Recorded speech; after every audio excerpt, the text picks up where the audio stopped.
Hey y'all, my name's Corey, and yes, it has been a while since I've been on here, but I was led to come back on here. I heard in my mind, I heard in my head that we are overcome by the words of our testimony. No, we are overcome by the blood of the Lamb and the words of our testimony. Um, since I was last on here, a lot has happened. Um, and before all of this happened, I was like hearing start this and just go. Like, I didn't know what I was supposed to do, what I was supposed to get on here and say, but I gave God my yes, and I said, whatever it is you want me to come on here and talk about, whoever you need to reach through me, use me. And I was excited. I would get on here, Lord would give me scripture from the Word, from the Bible, to come and just study with you guys. Just to break down my study time and to share it with those that may not understand what the Word means, how to read the Bible, and just a little insight. So I was excited. He would give me topics to come on here and talk about, just to be able to relate, because nobody stands perfect. Nobody stands perfect. And oftentimes people feel that that they're not good enough because they've been through some things. And they look at other people that may be following God, or they may look at other people that may be further ahead of them and say, I can never be like this person, which is a false thought, I would say, because in order to get to a place, you have to go through some things. In order to walk in this faith walk, you will be challenged and go through some things. And people may look at people and say that they're further off, but not knowing, and say, I want to be where that person is, not knowing what that person had to go through to get to where they are today. So I was coming on and I was giving words and I was studying with you guys, and I was just being obedient to my Heavenly Father. And then as I did, I was stopped for a season. And life happens when you're doing, things can be going so well, and then something can come up. So I come on here today. I know I feel like I'm talking around the bush, but I come on here today to give my testimony as to my life, things that have went on in my life, and how I have overcome, not in my own strength, but through Jesus Christ, because that is my Lord and Savior. That's who I believe in, and that is how I get through everything, every obstacle, every situation. So just to go backwards a little bit, in 2021, I was 9 months pregnant, and my mom got sick. My mother went into the hospital, and she had respiratory issues, and she's always struggled with respiratory issues, but she had got really sick, and she went into the hospital for some days. And as she was in the hospital, she was not able to walk because they were trying to stabilize her respiratory wise. So she stayed in the bed for a couple days. I believe it was maybe even a couple weeks. So she became weak in her legs. So they got her stable respiratory wise, but then they told her that she needs to get rehabilitation to be able to walk again. So that she would have to go to a rehabilitation center. So we decided to go and have her go to a nursing home, which is / for rehab for her. It would be temporary for her to go in and to get the therapy that she needed to be able to walk again. And she went in, and she ended up getting sick again. And I remember one day going to go see her. I was very limited to go see her because I was pregnant, and this was during COVID. So I would go when I could after work to go up there and see her. And when I went to see her one day, she was, I would say, she was in respiratory distress, like having a hard time breathing, could barely talk. So I demanded that she be transferred to the hospital. So she went to the hospital, and before that, like, I would call the nurses and and check on her over the phone, making sure that they're checking everything to make sure that she's okay, and they would give me a report that she's fine, and just checking up with her lab work and her test results. They said everything was fine. So when she gets to this hospital, she's septic, which means there's an infection inside of her body that it's so toxic, and it's all over her body. So they have to put her, sedate her, put her to sleep. And she came in and they found out that she had a collapsed lung. And I'm saying all this to go somewhere, just to tell you guys my story.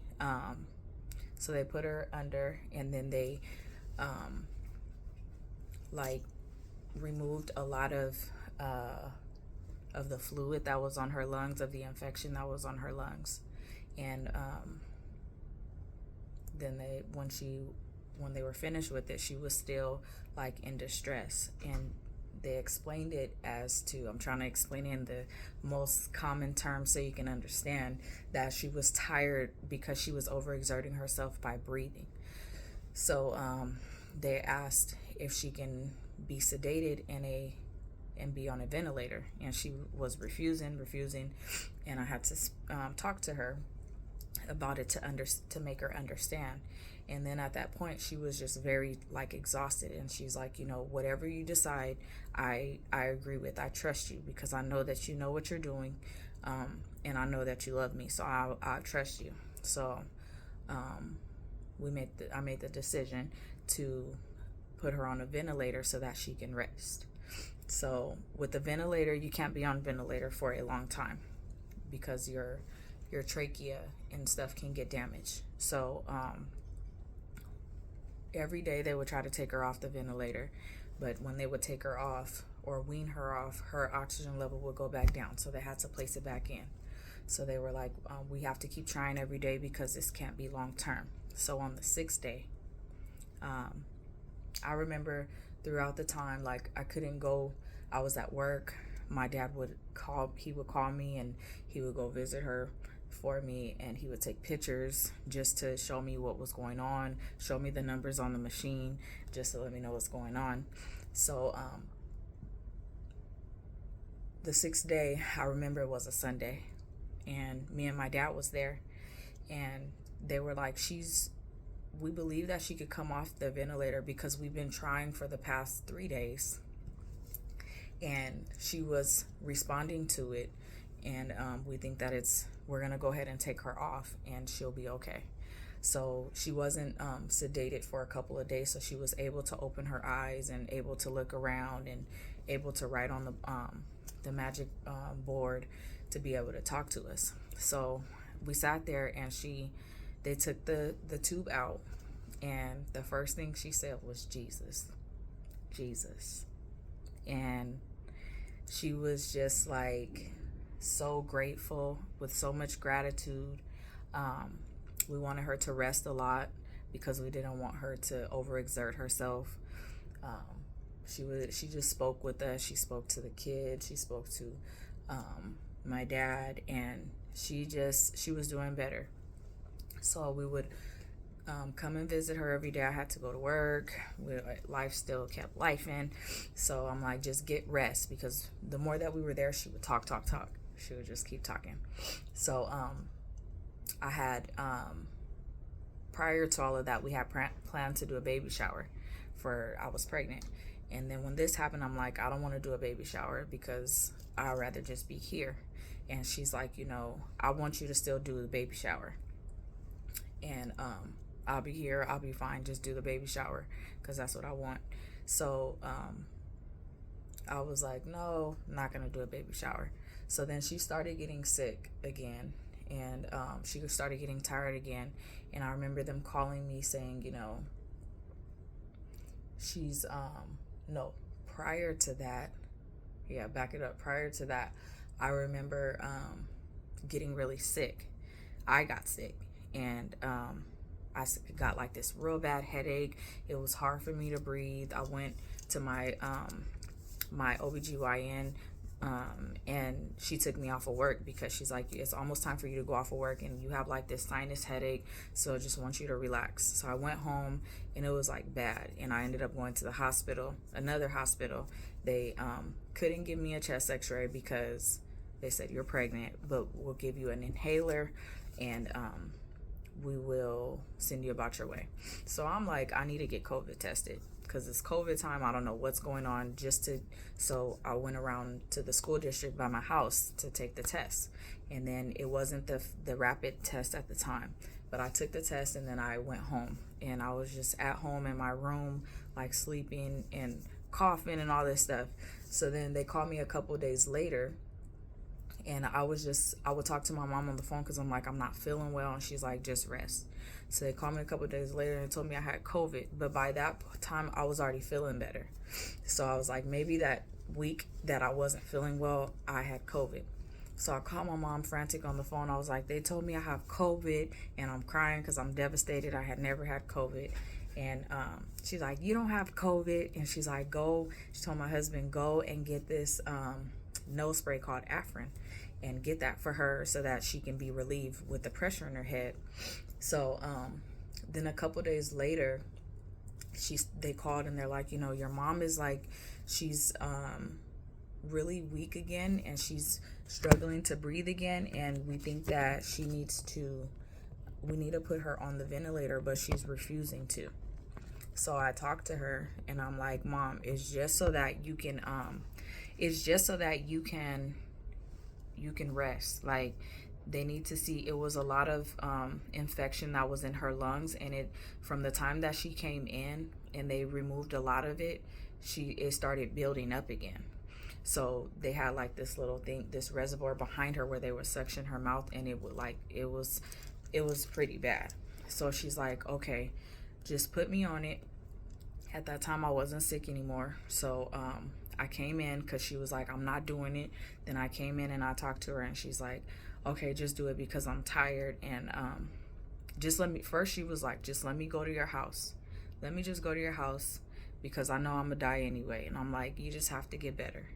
When you come from here, when you get better from here, you come to my house, because this is gonna be I seen that it was going to be a whole different lifestyle for my mom, because I know that she wasn't the same person that she was prior to getting sick this time. So they put her on the ventilator, and actually before they put her on the ventilator, the doctor talked to me, and he's like, you know, she can go on the ventilator, but she may not come off the ventilator this time. And I'm like, do everything, because I told my mom I was going to do everything, and you guys are not going to tell me none of this, just do everything. And they're like, if she doesn't come off, then we'll have to put her on a trach, which is a permanent hole here with a tube, and she'll have to get a feeding tube, and I'm like, you guys do what immediately needs to be done right now, which is putting the tube down her throat, and I'll pray about everything, and God will be in complete control. So they sedated her, and they put the tube down her throat. So she had the tube in her mouth almost 7 days, and she was sedated, and then they stopped giving her the sedation medication, and then she wasn't waking up. They're like, she's not sedated anymore. We don't know why she's not waking up, but we can't, like, as we try to take her off the machine, she's not responding to it. None of that is going on. Like, and I was like, okay, we're gonna need to start making plans to put her on the trach, to surgically place a tube in her throat or in her neck. So after speaking to my family members, they all were like, we trust you, whatever it is, we trust you. And then so I went and I spoke with the doctors, and I'm like, put a trach in her, and we're gonna do this, we're gonna go about it this way. and they came in and they were telling me like she's not going to be able to like do this. She's not going to be able to go through with this and sustain the surgery. And prior to this, every single day coming home, I would pray and I would tell God like this is a very hard decision for me. I don't know what to do because my mom is asleep and I can't talk to her, and I don't know what it is that she would want me to do, but I'm going to do everything because that's my mom. And if I do anything other than do everything, then I feel that I'm giving up on her, and it's not time for her to go yet. So I'm going to do everything that's possible, but Lord, nevertheless, not my will but your will be done. I don't know what your will is in this, but I trust you. And I don't have nobody to give me advice, but I need your advice right now. And I need only your advice right now. And I need you to help me to be the decision maker. And as I go into the hospital, I told them we're just going to go ahead and do, me still trying to do everything in my own way. I'm like, we're just going to go ahead and continue with doing, put the trach in her. Let's do this. We're about to do it. And they're like, Corey, she's not going to be able to go through a surgery. If we put her under to go through surgery, she's going to stop breathing. And I'm like, you guys are not God. Y'all don't know what's going on. I feel that you guys are just trying to tell me one thing because you don't want to do anything. You're taking her as a lost cause, and I don't think that you guys should be doing that. So they brought in the screen with her x-ray of her chest, and her whole left side of her lung was filled. And they're like, we removed this fluid when she came in, and it's came back within a couple of days. So at this point, she's not stable to go under surgery, and you need to get with your family, and you need to start making arrangements, and you need to figure out if you want to take her off the ventilator, or well, you're gonna have to take her off the ventilator, but how do you want to do it? So I'm like, still in disbelief. Like, so I'm talking to my family, and they're like, they don't really know medically what's going on, and I'm trying to explain it to them. And in my mind, I'm like in disbelief, but I'm like, I know as a nurse that it's nothing that really could be done, but I'm still trying. And so we had to make the decision to it had to be up to me. So we scheduled a date, and I was 9 months pregnant. I was due like I had 2 more weeks until I was due. We scheduled a date August 19 of 2021, and my sister, my uncle, my auntie, and my oldest brother, and my husband, and a very beautiful soul, Minister Keisha, met at the hospital. My baby brother was in jail at the time, so he had no idea what was going on. But we met at the hospital, and I signed the papers, and my best friend as well at the time. We met at the hospital, and it took me a while, but they brought papers to me to start the process. And in that moment, I was just praying like, God, I asked you for your will to be done, and I can only think that this is your will.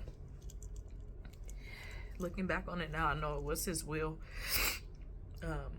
because for me, in every situation that I have to face, he's always there with me. Every hard decision that I have to make, he's right there with me. So I signed the papers, and I asked the doctor, how does this process go, so I can know what to be prepared for. Back up 2 seconds. I remember one day leaving the hospital, and I looked back at my mom, and she was frustrated with me because she wanted to come to my house. And I looked back at her, and I was like, I'll see you later, Mom. And she looked at me and she was like, "I see you later." And although I always said that I was never ever to say bye to my mom, that was the time when she was not on the ventilator, and it was something with the spirit, with our spirits, that knew. So fast forward back, we took some time, and I'm like, before anything, I need to know what's gonna happen. How's it gonna go? He said, when this procedure takes place, usually we remove all the tubes and we allow the natural life to take its course. Sometimes it will take weeks, sometimes it'll take days, sometimes it'll take hours, but for your mom, I know what's gonna happen immediately. Some people grasp for air, so beware. Some people look like fish and they look like they're grasping for air, so just beware. So here I am, 9 months pregnant. I'm like, before we do anything, let's pray. So everybody that was there with me, as I sat next to my mom, we locked arms and I prayed. And I prayed. And I prayed. And when we were done praying, they turned the machine off. They removed the tubes. And I seen, as I looked at my mom, it was a little part of her eye that was open. Like her eyes were open just a very little bit. And I'm sitting there and it looks like she was looking at me. And a tear fell. And she took one breath without struggle, without anything. And the numbers on the monitor started to go down, and I jumped on top of her, big and pregnant and all, and I screamed to the top of my lungs, like, "Mom." And with one breath, she was gone. A couple things in between that, I remember telling her, "You can't leave because Cross, who's my son that I was pregnant with, is gonna be coming." And she's like, "I already seen him before." I remember praying, asking to allow things to go the way that they needed to go, with everybody to have peace. God granted just that. And for those that know the significance of number 3, my son was supposed to be born 2 weeks after, and my son came 3 days later. It was the hardest decision I ever had to make, but that was what happened in 2021. And through it all, I still give God all the glory. I give him all the honor, and I give him all the praise, because he knew what was more better for my mom's life. He knew what was coming in the future. And I will let you guys know the next testimony that I had to go through. But in losing my mom, we were coming into the things of God, trying to study the Bible. So after she passed, that's where I stayed. I stayed at home for a year, and I stayed in my Bible. I stayed in my room with this baby that I had to love still, that I had to nurture, that I still had to care for. And it was nothing but through the grace and the strength of God that carried me through that first year. When I would cry and hold the baby would smile and laugh at me. At night when I was up and I couldn't sleep, the baby didn't cry, but his eyes were always so round still, but he would just be looking around and blinking. And yeah, that's part of my testimony. And as I said in the beginning, we're overcome by the blood of the Lamb and the words of our testimony. I feel a little bit of relief. So I thank you guys for listening to my story. I'm not done yet. I'll be back. But until next time, I love you all. Catch me for my next testimony, because the next one, I have another one as well. I love you all. Have a blessed day. God bless you all.